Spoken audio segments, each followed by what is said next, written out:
Hey, what's up YouTube, Scabadger here, and we're back on day 10 of our 100 player fan game series. So, it's been a while since I last put up, well, not since I last put up an episode, but rather recorded. So, where are we at now? Well, we did briefly climb up to about 6th place on the Index of Nations, so leaderboards basically, but we haven't made any progress since, so we're falling back down to 10th place. Now, that isn't all bad news, because we still have the 5th largest, damn it, 6th largest economy, I was close there. 6th largest economy in the game. So that's not really too bad of a performance, and we'll be looking to lift that even more. So where we've gained our land has been in the northern regions of South America. So as you can see, what was Bolivia is now nearly fully under our control. East Amazonia did manage to claim some territories up here. We also managed to claim all of what was Peru, and a little bit of the regions surrounding it. So we have made some good gains there. So I'm still working on my economy. Now the reason we need to work on our economy is for a strong army. Last time the stat popped up in the newspaper, for the mightiest army, I was 1st place, and the time before that 2nd. So far this game I've held 1st and 2nd, which is pretty good, currently in the top. So considering my size, I'm not as big as other nations, and I might be the 10th biggest. To make up for what I lack in size, I need to really invest in my economy even more if I want to retain my spot in, 1st, 2nd for mightiest armies. So if we have a look at how many troops we have, for example, if we come into here, we can see that we have 80 troops, and that is actually a really good size for this early on in the game. We have invested a lot in our Air Force over the last couple of days, reaching the point where we have 12 interceptors and 4 tactical bombers. I am still producing some tactical bombers, as you can see here, and we're going to keep working on that. Now, I have slowed down a bit so I can focus on my economy, but I would like to get to 15 interceptors and 15 tactical bombers. We've also invested heavily in our navy. If we come up and zoom out a bit, we can see we have a lovely wall of subs running up here, protecting our east. That's east, yep, protecting our east, and we're working on a wall coming up on the west. Now the reason I build these walls is not to stop enemy convoys, but rather to spot them. It gives us time to react and set up decent defenses. So this is the first step in building my navy, and it's going to take a while. Sadly, due to the number of industrial centers I have on the ocean, it's really hard to work on a navy. As we can see, I only have 3 available ports to work with, and that is really slowing me down. Not to mention I'm investing in my economy at the moment, so I've kind of put those projects on hold. If we come into here, we can see I have got a lot of buildings underway.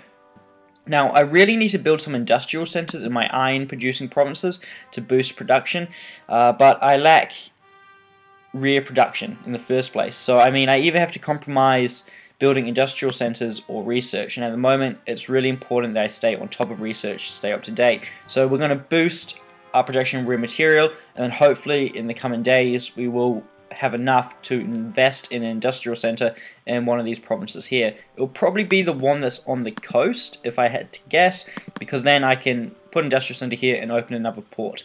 So that's more than likely going to be where it ends up. But industrial centers are not cheap, and yeah, it would take 2/3 of my daily production of metal, nearly all of my daily production of rear, and a significant portion of my production of goods. So yeah, it's not easy, but I do need to do it at some point, or else I'm going to fall behind in that area. One thing I've noticed is with South Argentina, iron is our weakness, so I really need to stay on top of that and make sure that it isn't dragging us down. If I don't get on top of this now, it's going to be more of a struggle later on in the game when I need that production even more. So, in terms of what's happening at the moment, we've recently cut ties with South Brazil and Sao Paulo? I don't know how you pronounce that. And the reason for this is we need to make an expansion. There was a lot of discussion between me and King about who we'd side with, and basically what it came down to is these two here are buddies, and we can't really have one without the other. And if we were to do that and side with one, we'd have to bring the other, and then we'd be in a position that would make it really hard to take out North Brazil and East Amazonia. We just simply couldn't do it. It wouldn't be a viable option. So that's what the plan is there. We've sided with East Amazonia and North Brazil. North Brazil at the moment. I'm pretty sure it's just waiting for his application to be accepted. When I find it, my coalition. Yeah, so as we can see down here, North Brazil is just waiting for that. So once he's in and being accepted by the leader, we will do what needs to be done. So I would like to actually start by apologizing to these two down here. The reason we're targeting them is not because they're bad players, they're bad people, they've been aggressive, they've been perfectly fine, nice, diplomatic, they've made good progress, they're strong and competent players. The reason we're attacking them is because we're kind of arseholes at the moment and their situation doesn't work with ours. In reality, it could be anyone's head on the block right now in South America. It could be, you know, everyone versus North Brazil, it could be everyone versus East Amazonia, it could be everyone else versus me and King. So, I mean, at this point, they've really got the shit end of a stick. They could have, you know, this could have gone anyway. So, you know, I'd like to actually, you know, say sorry to South Brazil and this guy here for the way this has ended up. This hasn't ended ideally for you guys, but I want to say sorry. This could have gone other ways. We could have done this differently, but from what me and King could see, this was the best way forwards in the long term.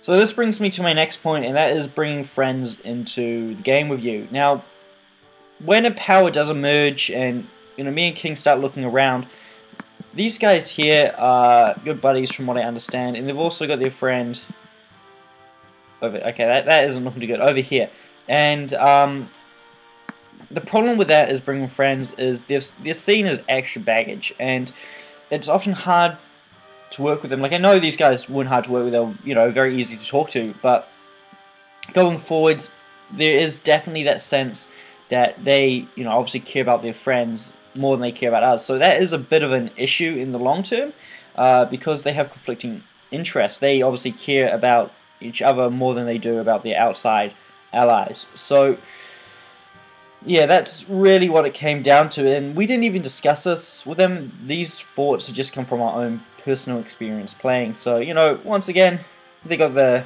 bad end of the stick. They have been warned and they figured out what's coming. So we're not going in there just to surprise attack them. Nothing's coming out of the blue. They know where we're at and they've got time to prepare. So, I mean, I kind of hope. Nah, actually, I don't hope they win. I hope I win. But this is just how things are going to be. So on the technical level, if we get down to it and we have a look closer at the map, and I might even turn off rather morale map so we can see where things are at. Now, this whole attack here is all about uniting South America and putting us in a strong position.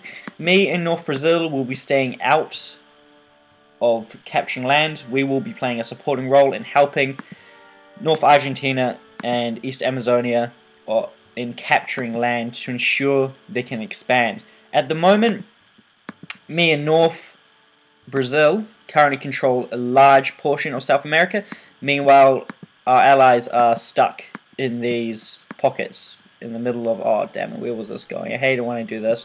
Okay, I think that was where that was going, to meet up with some anti-air. Yeah, so we need them to expand, get to the coast to increase their resource production. And that's really what we're going for here. We'll play a supporting role, defend their cause, so I'm sending troops down to defend along here. Meanwhile, my Air Force will be up bombing, offering air cover, and doing the stuff an Air Force should do. I have got one more division of troops that up here that was going for a crate up here. Oh, it rebelled. Did that rebel?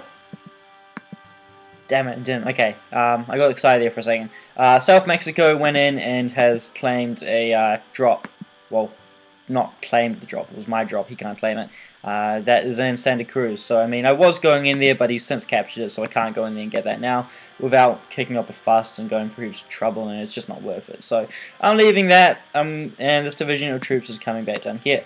So, yeah, like I said, King Congo will take half the land in practice, and so will East Amazonia. At least that is the goal. Now, last time I did a video, I missed Australia. So we'll come back over here and see where things are at. Now, a lot has changed since the last time I actually recorded a video, and I'm pretty happy to see New South Wales is, you know, back in it. He got betrayed from what I understand. Like, I mean, I could be horribly wrong, guys. I don't get the full picture. I only get small sections of the picture. He got betrayed by New Zealand and Western Australia, but he's since been able to push them back, and with the help of Papua New Guinea and Sumatra, if I pronounced that right, has been able to take back his land and get revenge. New Zealand is still going strong down here, though, by the looks of it, so it'll be interesting to see how this goes going forwards, because they still have to take out and get revenge, and obviously take out New Zealand, because New Zealand is not going to stand by and let that happen. So that's what's happening in Australia, and what I missed last time. If we come up and we have a quick look in Asia, things have not settled in Asia. If we turn up around map, we can see there's still a lot of fighting up in here, and I haven't really been following this theatre too much, so I'm not really going to comment on it because I really have no idea what's happening. North America, come back over to North America and we close the ad. We can see that Alberta is taking over very, very quickly. Alberta and British Columbia are in a coalition, and they appear at this point to control the majority. There is still Texas, South Mexico, Quebec, and Ontario that stand a chance of putting up a fight. Now the issue is, it does appear to be a lot of fighting. I'm not sure if these two are actually fighting each other or if they've just squashed what I guess was Illinois. So if we quickly have a look at that, damn it, they're fighting each other. So these guys fighting at the moment is not good for the long term when it comes to dealing with Alberta. Alberta's growing pretty fast and he's looking really, really strong up there, and unless these guys unite soon, they're going to find themselves on the receiving end of the Alberta stick, I guess you could say. I never really use the expression like that. Or Alberta might ally with them, I don't know. I'm not up there, so I don't really have a full picture of what's going on. So if we head over to, we'll go to Europe next. I guess that's the next closest. Well, that looks odd. Turkestan. What's he doing down there? Ooh, that looks like a backstabbing and a half. Okay, so if we come up over here, we can see that Turkey has been defeated. Turkey was attacked by, like 6 players, so he didn't really stand much of a chance, and he put up a good defense while he was there, and managed to hold on for quite a while. Now, if we come over to here, we can see all of these troops. Italy has been nice enough to share maps with us, so we can see what's going on. As we can see, there's a lot of Yugoslavian and Italian troops moving into this territory down here that's been controlled by Italy, and they appear to be fighting Libyan troops. And I think Libya is on his last legs. I can't tell. I'm not sure what color he is. Is that Libya? Yeah, so they appear to be taking out Libya at the moment. If we have a look at what troops he's got a pretty good amount of troops and pretty good composition as well. He's got a strong air force for this early in the game. He's also got a navy, as we can see in those ships, and he's looking pretty strong. If we have a look at how many troops he has, though, how many does he have? 61. So I still have 19 more than him. So I'm gonna take that moment just to say that. Obviously, to get up to here though, above me, you have to lose troops to get that far. So Italy's making some good progress at the moment, and he controls a good portion of land, as we can see down here.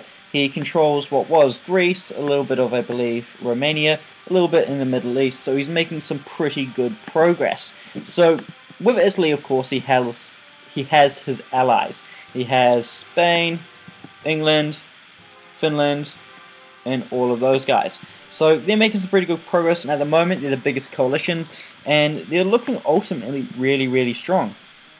Looking at this attack here, this might be the Europeans' way of getting a foothold in Africa. Although I'd say, yeah, I guess they already have a pretty good foothold in the Middle East and in Russia, but I'm not sure if Africa's maybe the best place to go next.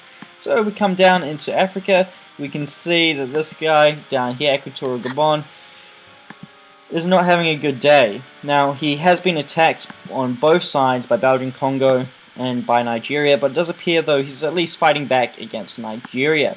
It's really important at this point though that he does get to his capital and he defends it before these raiding troops can get to it, or else he's going to have a little bit of a hard time.